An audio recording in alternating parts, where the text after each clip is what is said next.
क्या करेगा इजराइल? नमस्कार दोस्तों, मैं हूं शिव और स्वागत करता हूं आपका आज के इस वीडियो में। अब क्या होगा इजराइल का? कैसे करेगा इजराइल आने वाली चुनौतियों का सामना? क्या अब इजराइल और हमास के बाद शुरू होगा इजराइल और हिजबुल्लाह में युद्ध? मैं ऐसा क्यों कह रहा हूं, इसी से जुड़ा हुआ है हमारा आज का ये वीडियो। कि आप जानते हैं कि पिछले लगभग 9 महीनों से इजराइल और हमास का युद्ध चल रहा है, जिसमें दोनों ही पक्षों को काफी नुकसान उठाना पड़ रहा है। दोनों ही पक्ष युद्ध विराम तो चाहते हैं, पर अपनी अपनी शर्तों पर। ने पहले जब यह युद्ध शुरू हुआ था, तब किसी ने सोचा भी नहीं था कि यह युद्ध इतना लंबा चलेगा। वहां की सरकार और डिफेंस फोर्सेस के लिए तो हालात मुश्किल है ही, पर आम नागरिकों के लिए भी इन हालातों से निपटना आसान नहीं है, क्योंकि जब भी कोई युद्ध शुरू होता है, उसका सीधा असर वहां के नागरिकों पर भी पड़ता है। अब जो खबर निकल के आई है, उससे लगता है कि इजराइल के नागरिकों की जिंदगी में अभी और भी मुश्किलें आ सकती हैं, खासकर उत्तरी इजराइल में, क्योंकि हिजबुल्लाह ने नॉर्थ इजराइल में अपने हमले और तेज कर दिए हैं और इसी वजह से इजराइल के नागरिकों ने हिजबुल्लाह से फुल स्केल वॉर की आशंका के तहत अभी से राशन पानी और रोजमर्रा की चीजों को अपने बंकर्स में स्टॉक करना शुरू कर दिया है।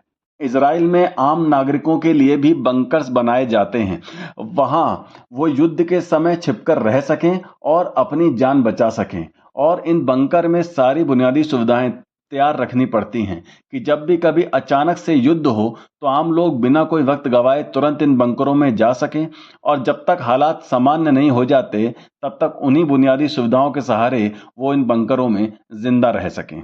रहे होंगे कि हिजबुल्लाह ने अचानक से हमले तेज क्यों कर दिए, तो आपकी जानकारी के लिए बता दूं, पिछले हफ्ते इजराइल के एयर स्ट्राइक में एक हिजबुल्लाह का काफी नामी और बड़ा कमांडर मारा गया था और जिससे हिजबुल्लाह को काफी बड़ा नुकसान हुआ था।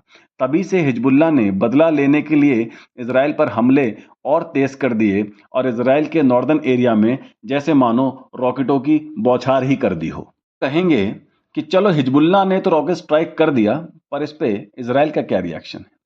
तो इस पर इजराइल के रक्षा मंत्री योव गैलेंट ने कहा है कि वो हिजबुल्लाह के खिलाफ कोई भी कार्रवाई करने से पीछे नहीं हटेंगे।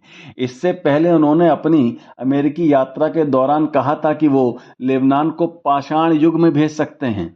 हालांकि उन्होंने ये भी कहा कि वो चाहते हैं कि इसका समाधान सिर्फ बातचीत से ही निकले। आपको ये जानकर विश्वास नहीं होगा कि अब तक इजराइल हमास युद्ध में लगभग 40,000 लोगों की जानें जा चुकी हैं और दुनिया नहीं चाहेगी कि एक नया युद्ध का फ्रंट खुले इजराइल और हिजबुल्लाह के बीच में। और हाँ, आप हिजबुल्लाह को कम मत समझिए।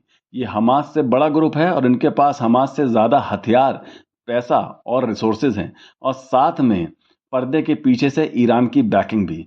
और ईरान और इजराइल की दुश्मनी दुनिया में किसी से छिपी नहीं है। अगर ये युद्ध बढ़ा तो इजराइल के लिए हिजबुल्लाह और हमास दोनों से एक साथ टकराना बिल्कुल भी आसान नहीं होगा और उसे ना जाने कितने नए चैलेंजेस को फेस करना पड़ सकता है। अब देखना यह है कि आगे क्या होता है। क्या ये चिंगारी एक बड़े युद्ध का रूप ले लेगी? क्या दुनिया के सामने एक नया युद्ध आने वाला है? बहरहाल हम तो यही चाहेंगे कि बातचीत से ही समस्या का हल निकले। सोचते हैं इस खबर पर, हमें कमेंट करके जरूर बताएं। मिलते हैं अगले वीडियो में कुछ नए डिफेंस न्यूज के साथ और इस खबर पर कोई भी नई अपडेट सबसे पहले आपको मिलेगी इसी चैनल पे। मेरे वीडियो को लाइक करें, शेयर करें और चैनल को सब्सक्राइब करना ना भूलें, क्योंकि आपको इस चैनल पर कम से कम एक वीडियो रोज मिलेगी वर्ल्ड पॉलिटिक्स, वर्ल्ड इकोनॉमी और डिफेंस पर। थैंक यू, टेक केयर, जय हिंद।